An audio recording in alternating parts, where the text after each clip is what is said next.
Capítulo 9. El casco partido de Campeón tardó mucho en sanar.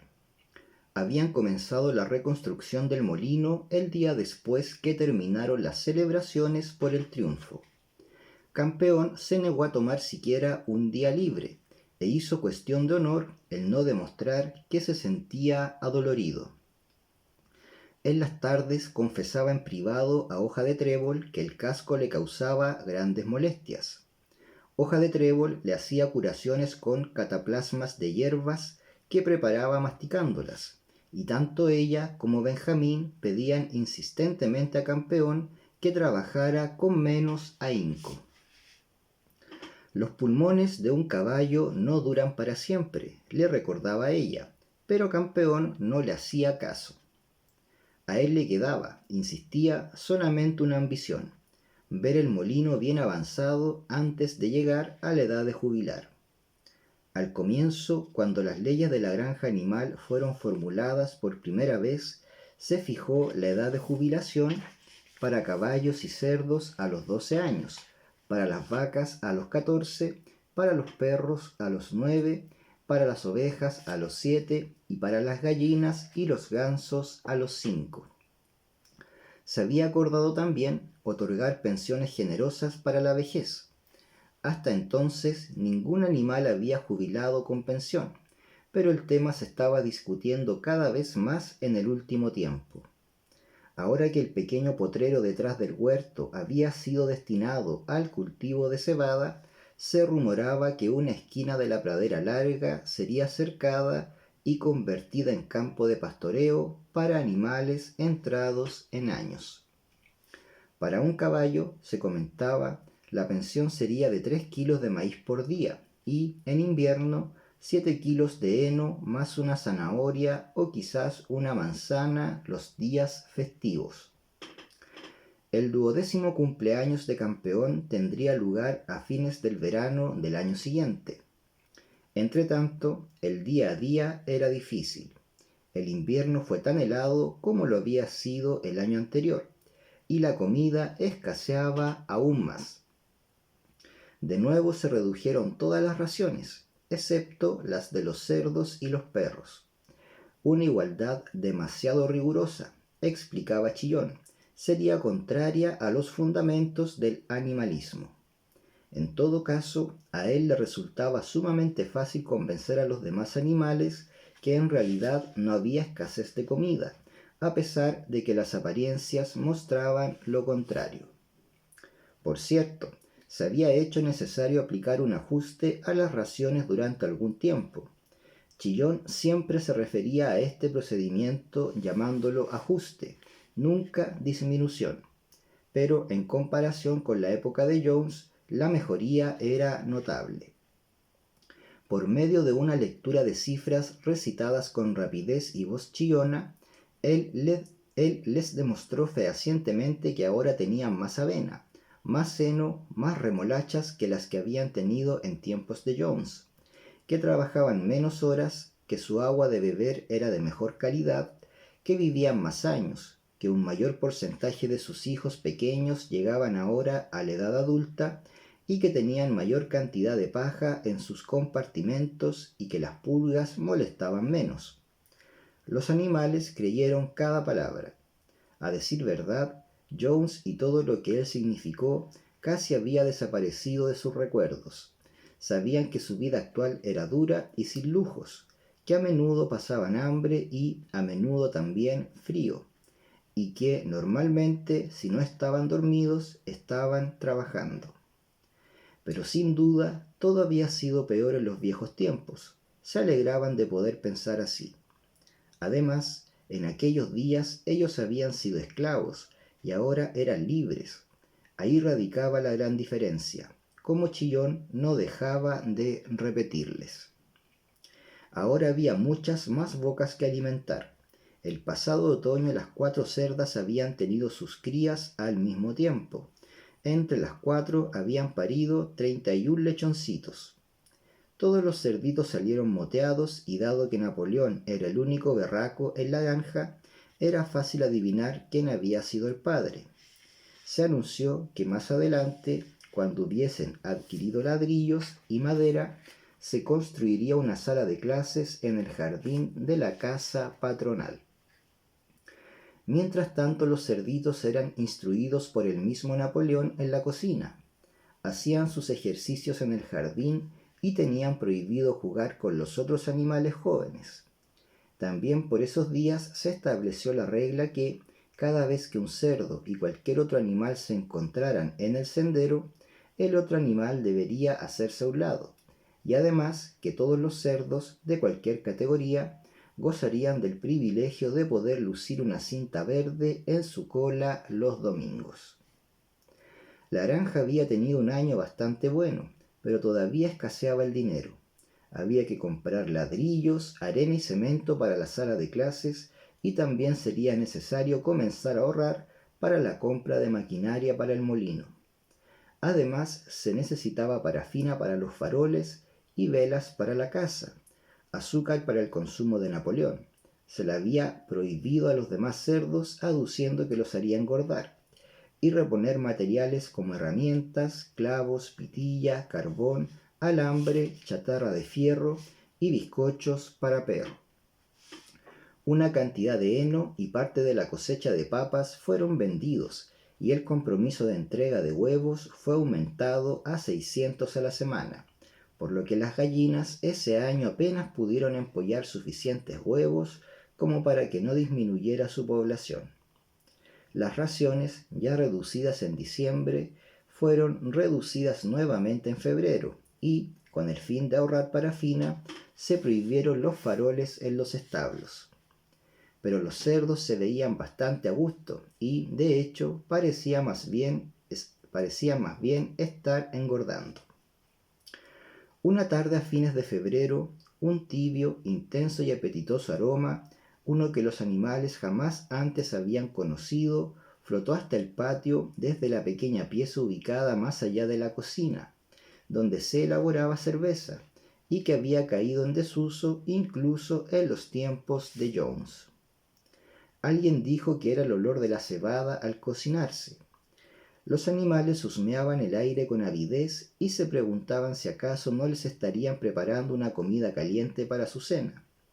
Pero no apareció ninguna comida caliente, y el domingo siguiente se anunció que de ahí en adelante toda la cebada sería solamente para los cerdos. Y muy pronto se filtró la noticia que cada cerdo recibía ahora la ración de medio litro de cerveza al día, y Napoleón 2 litros, servidos siempre en la sopera de porcelana Crown Derby.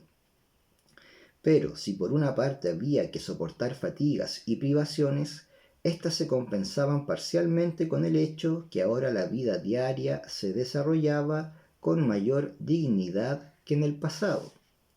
Había más canciones, más discursos, más desfiles.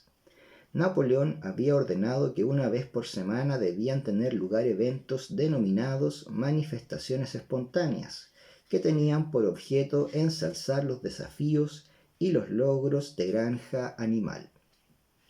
A una hora determinada, los animales abandonaban sus puestos de trabajo y marchaban alrededor de las instalaciones de la granja en formación marcial, con los cerdos en la delantera, luego los caballos, después las vacas, más atrás las ovejas y por último las aves. Los perros marchaban por los flancos y a la cabeza de todos iba el gallo negro de Napoleón. Campeón y Hoja de Trébol eran quienes portaban el estandarte color verde que lucía un cuerno, una pezuña y la leyenda: «Viva el compañero Napoleón».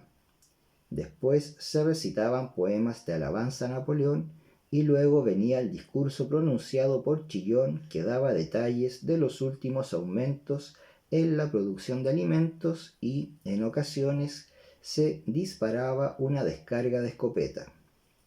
Las ovejas eran las más entusiastas participantes de las manifestaciones espontáneas, y si alguno se quejaba, unos pocos animales lo hacían a veces, cuando no había cerdos ni perros en las cercanías, que eran una pérdida de tiempo y que los forzaba a estar mucho tiempo de pie en el frío.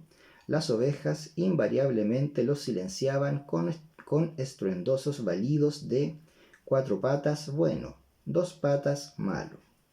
Pero en general los animales gustaban de estas celebraciones. Les resultaba alentador que les recordaran que, a pesar de todo, ellos eran verdaderamente dueños de sí mismos y que el trabajo que realizaban era para su propio beneficio. Así es que con las canciones, los desfiles, las listas de cifras de chillón, el tronar de la escopeta, el canto del gallo y el flamear de la bandera, ellos lograban olvidar que tenían el estómago vacío, al menos por un rato. En abril, la granja animal fue proclamada república y se hizo necesario elegir un presidente. Había un solo candidato, Napoleón, quien fue elegido por unanimidad. Ese mismo día trascendió que se habían descubierto nuevos documentos que daban más detalles acerca de la asociación ilícita entre Jones y Bola de Nieve. Ahora se había descubierto que Bola de Nieve no solamente trató, como los animales creían, que se perdiera la batalla del establo, sino que había peleado abiertamente en el lado de Jones. De hecho, él, en realidad, había liderado las huestes humanas y se había lanzado a la batalla con el grito de «¡Viva la humanidad!» en sus labios. Las heridas que tenía en su espalda, que unos pocos animales recordaban haber visto, habían sido causadas por los dientes de Napoleón. A mediados del verano, el cuervo Moisés reapareció de pronto en la granja, después de una ausencia de varios años. No parecía para nada cambiado. Al igual que antes, no realizaba trabajo alguno y se expresaba en el mismo estilo de siempre acerca de Montedulce. Se posaba sobre un tronco, agitaba sus negras alas y discurseaba durante horas a quien quisiera escucharlo. Allá arriba, compañeros, declamaba solemnemente, apuntando al cielo con su gran pico. Allá arriba, justo detrás de esa nube negra, está Montedulce, esa tierra maravillosa donde nosotros, pobres animales, descansaremos para siempre, libres de nuestras tribulaciones. Lo que es más, afirmaba haber estado allí en el curso de uno de sus vuelos más altos y haber visto los campos de trébol eterno y los cercos donde crecen las tortas de linaza y el azúcar en terrones. Muchos animales le creían. En sus vidas actuales argumentaban, pasaban hambre y trabajaban en exceso. ¿No sería justo y apropiado que existiera un mundo mejor en otro lugar? No era fácil determinar cuál era la actitud de los cerdos hacia Moisés. Todos ellos afirmaban con desdén que sus historias acerca de Montedulce eran falsas, pero sin embargo permitían que el cuervo se quedara en la granja sin realizar ninguna labor. Más aún, le habían concedido una pequeña ración de cerveza por día. Una vez que su casco mejoró, Campeón se dedicó a trabajar más intensamente que nunca, aunque por cierto, ese año todos los animales trabajaron como esclavos. Tenían, además del trabajo normal de la granja, la reconstrucción del molino sumada a la sala de clases para los cerditos, la cual se comenzó a construir en marzo. A veces las largas jornadas y las insuficientes raciones eran difíciles de soportar, pero Campeón jamás cesaba en su empeño.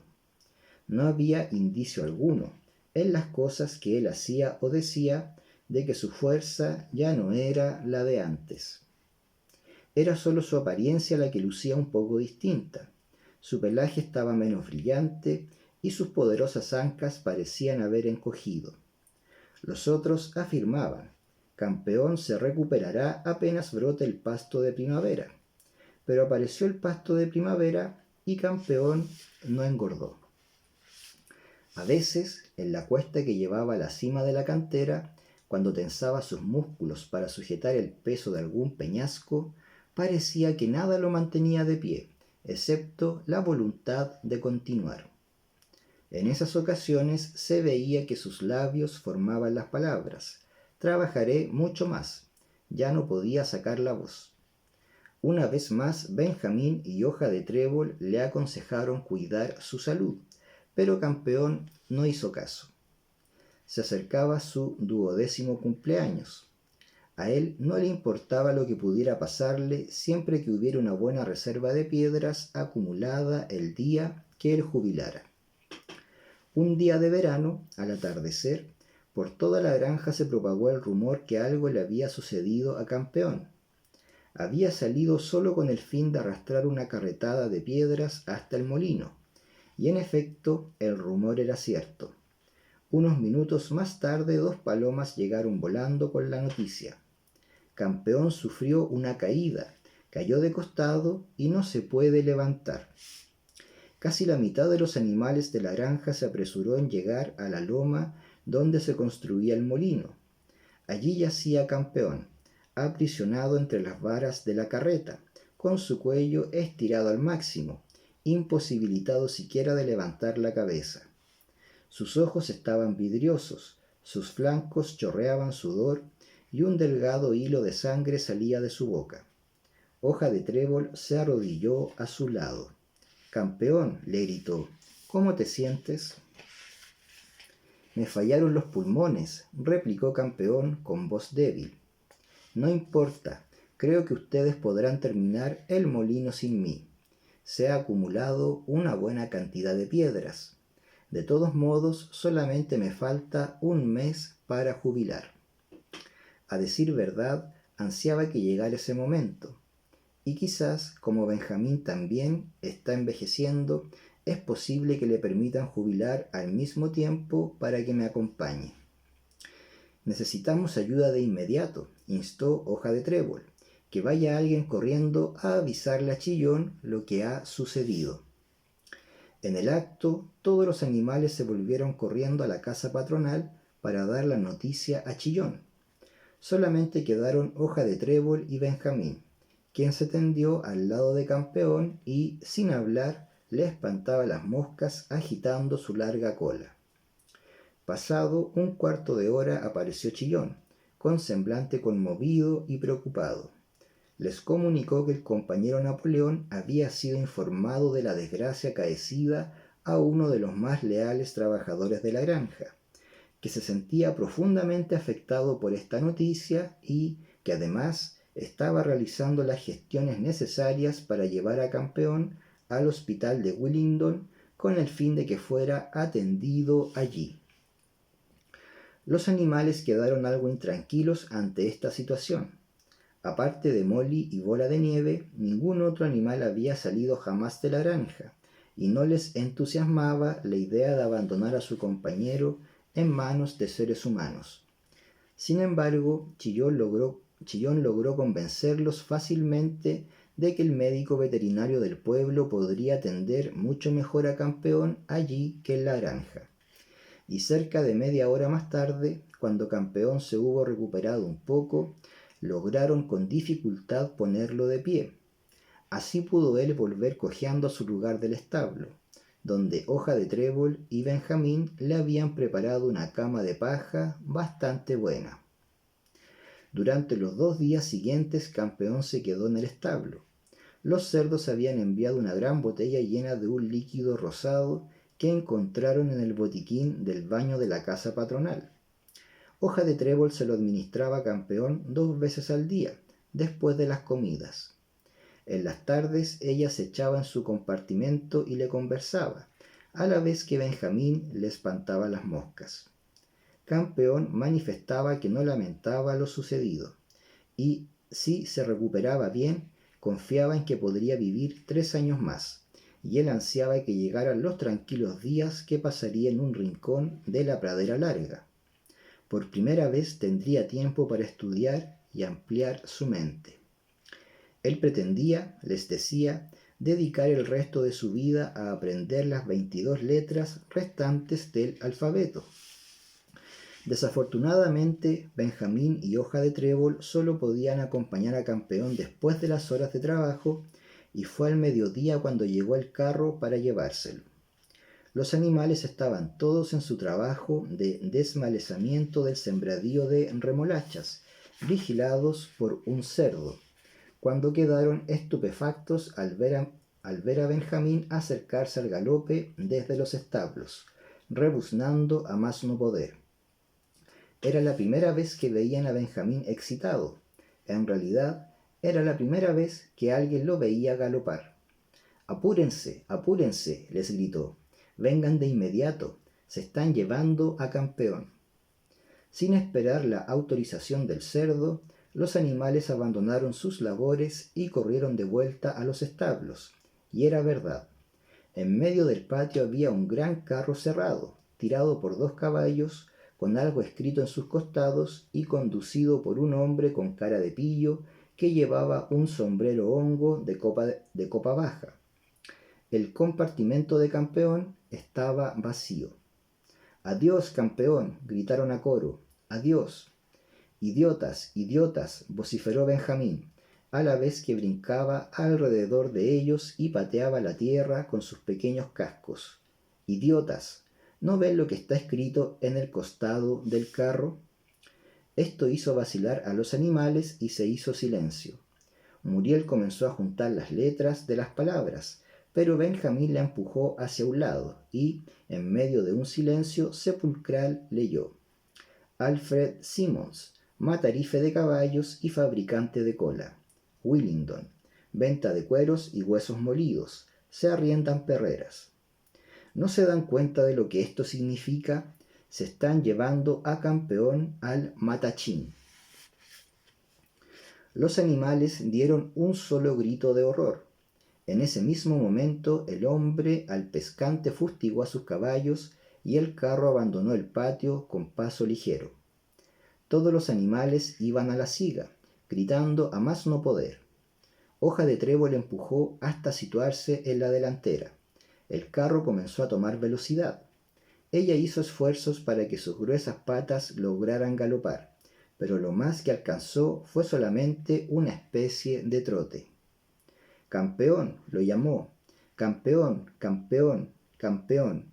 Y justo en ese instante, como si hubiese escuchado el tumulto en el exterior, el rostro de Campeón, con la wincha blanca bajando por su nariz, apareció en la ventanilla trasera. «Campeón», gritó Hoja de Trébol en tonos despavoridos. «Campeón, sal de ahí ahora, te llevan a la muerte». Todos los animales comenzaron a repetir: «Sal de ahí, Campeón, sal de ahí». Pero el carro ya había tomado velocidad y se estaba alejando. No hubo certeza de si Campeón había comprendido las palabras de Hoja de Trébol, pero un momento después su rostro desapareció de la ventana y se oyó el tremendo martilleo de cascos desde el interior del carro. Estaba tratando de salir a patadas. Hubo una época en que unas cuantas coces de los cascos de Campeón habrían hecho astillas el carro, pero, ¡ay!, ya no tenía fuerzas. En los momentos siguientes el martilleo de cascos se hizo cada vez más débil hasta que se dejó de oír.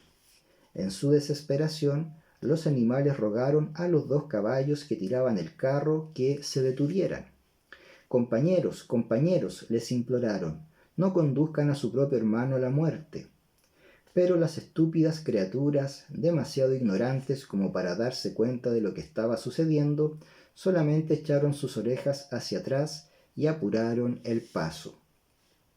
El rostro de Campeón no volvió a aparecer en la ventana.